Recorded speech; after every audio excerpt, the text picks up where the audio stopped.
বছর কয়েক আগে নিউ ইয়র্কের একটি পার্কেই আমি আর খালিদ ভাই প্রায় 3-4 ঘন্টার একটা ইন্টারভিউ সেশন করি এবং সেখানে একটা অধ্যায় ছিল আপনাকে নিয়ে। আশার পথে দিয়েছি পাড়ি, যেথা তোমার বিচরণ। Chime was the first band এবং Khalid was such a voice, such a vocal. ওর মতো ভোকাল ওই সময় আসলে ছিল না। তো খালিদের জায়গা অন্য একটা জায়গা, ওরকম গলা বাংলাদেশে ছিল না। টেবিলে জাস্ট বাড়ি দিয়ে গান গাচ্ছে, আচ্ছা আচ্ছা, একটা ফোক কি যেন গান গাচ্ছে, গলাটা শুনে আমি বুঝতে পারছি তো অদ্ভুত গলা। আচ্ছা, তো অভিমানের গল্পটা বলেন, দূরত্বের গল্প। সম্পর্ক খুব ঘন হলে আসলে একটা প্রেম জাগলে মূলত দূরত্ব হয়, এটা শাশ্বত নিয়ম। আশিকুজ্জামান টুলু খালিদ এবং চাইমের সাথে ছেড়ে যাওয়ার গল্পটা বলেন।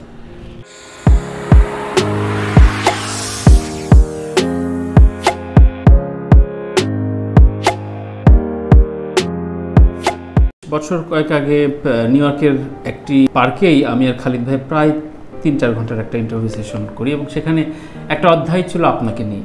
এবং আমি প্রশ্ন করেছি যে টুলু ভাই আপনার জীবনে কতটা গুরুত্বপূর্ণ, এবং জানি যে আপনার একটা মিউজিক্যাল জার্নি আসলে তৈরি করেছে টুলু ভাই। তো তখন অনেক স্মৃতিকাতরতা যেন দেখিয়েছে, তেমনি বলছে যে হ্যাঁ অবশ্যই, এবং আমার অনেক কিছুতে উনি গুরুত্বপূর্ণ, আমরা অনেক কৃতজ্ঞতা রয়েছে, অনেক মান অভিমানও রয়েছে। আপনি খালিদ এবং চাইম ব্যান্ড সম্পর্কে আপনার মূল্যায়ন আজকে একটু শুনতে চাচ্ছি। চাইম ছিল আমার যদি মানে ক্রিয়েট করা ব্যান্ড হিসেবে প্রথম ব্যান্ড, যেটা নিজের ক্রিয়েট করা ব্যান্ড। তো চাইমের ব্যাপারে আমার অনেক বড় আশা ছিল মানে চাইম অন্য জায়গায় যাবে, অন্য পর্যায়ে যাবে। কোন জনরা ভেবেছিলেন শুরু? হ্যাঁ অবশ্যই জনরা ভাবছি, এটা প্রিডিফাইন্ড সব। আর চাইমে আমাদের ব্যান্ডে ভালো মিউজিশিয়ান তেমন ছিল না, দু একজন দুর্বল মিউজিশিয়ান ছিল, যার জন্য আমাকে চিন্তা করতে হয়েছে একটু অন্যভাবে। অর্থাৎ তুমি যখন ধরো সোজা পথে যাইতে না পারবা, তুমি সামহাও অন্য একটা পথ দিয়ে ওই ডেস্টিনেশনে তোমাকে পৌঁছাতে হবে একটা জায়গায়। তো আমি তখন বুঝছিলাম যে আমার যে বাংলাদেশে, তখন বুঝলেও কথাটা এখনও সত্যি, আগামী 200 বছরের জন্য সত্যিই থাকবে। সেটা হলো বাংলাদেশে গান করতে গেলে, বাংলাদেশে খুব তাড়াতাড়ি মানুষের কাছে পৌঁছাতে গেলে তোমাকে ফোক করতে হবে। ফোক করে মানে এর কোনো বিকল্প নেই, এর কোনো বিকল্প নেই। যেই তুমি ফোক করছো, ভালো করে ফোক করো, তুমি জায়গা মতো পৌঁছে যাবে। তো তখন আমি ওই স্ট্র্যাটেজিটা নিয়েছিলাম যে চাইম, যেহেতু আমরা মিউজিক্যালি অত অ্যাডভান্স না, অত ভালো কম্পোজিশন আমরা করতে পারছি না, বাজাতে পারছি না, তো আমরা কী করবো, ফোক গান গাই। ফোক গান গাইলে সহজে আমরা পৌঁছে যাবো, এবং তাই করছিলাম। মানে এই থেকেই আসলে কালো মেয়ে বা কালো মেয়ে আসলে গান তো অরিজিনাল হলো হারিকেন লন্ঠন, ওইটাকে পরে হঠাৎ করে কালো মেয়ে। নাতি খাতি কি আপনাদের ওই শুরুর দিককার? হ্যাঁ, প্রথম অ্যালবামের গান, হাফিজুর রহমান ওনার লেখা শুরু, নাতি খাতি, মুখে হারিকেন লন্ঠন এবং নাতি খাতি বেলা গেল। চাইমকে তো লাইন লাইটে আনলো ওই গানটাই, মানে নাতি খাতি বেলা গেল, শুনতে পারলাম না, কোনো প্ল্যান না, কিন্তু ফোক করবেন, একটু ফোক করবো এটা মাথায় আছে, কোন গানগুলি ভালো। তো হাফিজ মামাকে আমরা মামা ডাকতাম, আমার আব্বার ছাত্র ছিলেন, আমার বাবা ওস্তাদ মুন্সি রইসুদ্দিন, ওনার ছাত্র ছিলেন উনি। তো হাফিজ মামা যখন বাসায় আসতেন, গান শুনেছেন, এই গানটা শুনুন, তো ওই গানটা শুনে পাগল হয়ে গেছিলাম ছোটোকালে। তো এটা মাথায় ছিল আমার যে ওই গানটা খুব মজার গান। যখন ব্যান্ড করতে গেলাম, তখন হাফিজ মামার কাছে গেলাম, বললাম যে আপনার এই গানটা করতে চাই, বলে করো। এবং ওখান থেকে গানটা করা, এবং দেখো পরবর্তীতে গানটা কিভাবে ম্যাসিভ হিট করলো। ওরকম একটা গান, বা ওনারই আর একটা গান আছে, তোমরা গোস্বা নহন ভাইরে ভাই, ওনার কিন্তু গান, সবাই কি ওনার গান, হ্যাঁ, ফোক আঙ্গিকে করা, এবং অদ্ভুত সহজ চলন, যে কোনো মানুষ নিয়ে নিবে, যে কোনো মানুষ নিয়ে নিবে। এখনো যদি মডার্ন করে করা হয়, এখনো আবার আমি একটু শুনতে চাই, ধরেন চাইমে তখন যেগুলো গানগুলো বিল্ড আপ হলো, রেকর্ড হয়ে গেল, এবং পাশাপাশি অন্যান্য অনেক রক জনরা একটু ওয়েস্টার্ন ফ্লেভারে কাজ করছে, আপনাদের স্টেজ শো ডিমান্ড কেমন ছিল?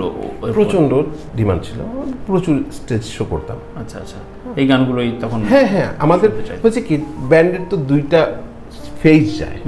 যখন একটা ব্যান্ড তুমি করো, তখন তোমাকে বিভিন্ন জনের গান গাইতে হয়। যেমন আমরা আজম খানের গান গাইছি, আমরা হয়তো বা ডিপ পার্পল ইংরেজি গান গাইছি, বাংলা গান গাইছি, বিভিন্ন জনের গানকে অডিয়েন্সকে ধরছি এবং ওই ধরার সময় নিজেদেরও দু একটা গান গাইছি, গিয়ে ওদের কানে ঢুকেছি, this songs belongs to us. So এইভাবে ঢুকাইতে হয়। তারপর সেকেন্ড ফেজ কি, যখন তুমি একটা অ্যালবাম বের করে ফেলো, তোমার 10টা গান হয়ে গেল, ধরো 12টা গান করলো, তার মধ্যে 6টা যদি খাওয়াই দিতে পারো মানুষকে, এই 6টাই কিন্তু তোমার সামনের দিনের পাথেয়, অর্থাৎ এই 6টা দিয়ে তুমি পার হয়ে যাবে। ওইখান থেকে যদি 2টা গানও হিট করে, তুমি হিট, তুমি বাকিগুলি সামহাও এটা ওটা সেটা করে ওই 2টা গান দিয়ে তুমি আগায় গেলা। অভিমানের গল্পটা বলেন, দূরত্বের গল্প, সম্পর্ক খুব ঘন হলেই আসলে একটা প্রেম জাগলে মূলত দূরত্ব হয়, এটা শাশ্বত নিয়ম। আশিকুজ্জামান টুলু খালিদ এবং চাইমের সাথে ছেড়ে যাওয়ার গল্পটা বলেন। ছেড়ে যাওয়ার গল্প তো অনেক বড়, আমি জানি। তারপর যার জন্য ছেড়ে যাওয়ার মানে আজকের দিনে না হয় ছেড়ে যাওয়ার গল্প না বলে আনন্দের গল্প বলি, সেটা ভালো লাগে প্লিজ। অর্থাৎ চাইমকে নিয়ে আমার আনন্দের স্মৃতিগুলি যেগুলি, Chime was the first band এবং Khalid was such a voice, such a vocal, ওর মতো ভোকাল ওই সময় আসলে ছিল না। তো খালিদের জায়গায় অন্য একটা জায়গায়, ওরকম গলা বাংলাদেশে ছিল না, এত মিষ্টি গলা, এত সুন্দর গলা, যেটা আমি 1 সেকেন্ডে বুঝতে পারছিলাম যখন টিএসসিতে ওকে প্রথম দেখা পরিচয় কোথায়। ও তো আমাদের এক বেশ জুনিয়র ছিল, ফিলোসফিতে পড়তো, আমি ছিলাম সোশিওলজিতে। একদিন টিএসসিতে গেছি, ওখানে দেখি তেপ, ওই যে মানে কি বলে সোলেমান বলে একটা আমাদের ওই মেসিয়া ছিল, ওই জায়গাটায় ও টেবিলে জাস্ট বাড়ি দিয়ে গান গাচ্ছে। আচ্ছা আচ্ছা, একটা ফোক কি যেন গান গাচ্ছে, গলাটা শুনে আমি বুঝতে পারছি তো অদ্ভুত গলা। আচ্ছা, তো ওইখানে ওকে জাস্ট আমি ওইভাবে দেখছি। তারপর আমাদের 2-4 দিন পরে একটা শো ছিল ইয়েতে, তখন টাইম হয়ে গেছে কিন্তু টাইম ফর্ম, হ্যাঁ টাইম ফর্ম আমাদের টিএসসিতে শো ছিল, টিএসসির ভিতরে টোকাই সমিতির শো। তো ওখানে আমরা তো আমাদের মতো শো করতেছি। তো খালিদের আবার পরিচিত কিছু ছেলেপেলে ছিল, একটা বেশ বড় উইংয়ের মতো, বেশ প্রভাবশালী ওরা ছিল ইউনিভার্সিটি তখন। তো ওদের মধ্যে যে লিডার, সে এসে আমাকে বললো যে আমার ছোট ভাই ও একটা গান গাইবে। কে বলে, ওকে দেখে তো আমি চিনে গেছি, তো ভালো গান। আমি বললাম হ্যাঁ গা, যে কোনো গান। তো আসলে কি গাইবা তুমি? অমক গাবো। তো সাথে সাথে বাজলাম একটা গান, ওই একটা গানকেই মানুষ পুরো পাগল হয়ে গেল গান শুনে, কারণ টোন সত্যি ইউনিক টোন। ওইটা থেকে কিন্তু আমি ওকে পিক করি। সরলতা প্রতিমা শোনাবেন। শ্রাবণ বেলায় তোমারই কথা ভেবে বিষণ্ণ মন, আশার পথে দিয়েছি পাড়ি, যেথা তোমার বিচরণ, রয়েছ তুমি বহুদূরে, আমাকে রেখে ছলনায় এ হৃদয়ে ভেঙে গেলে জানো কি তা লাগে না জোড়া, লাগে না জোড়া।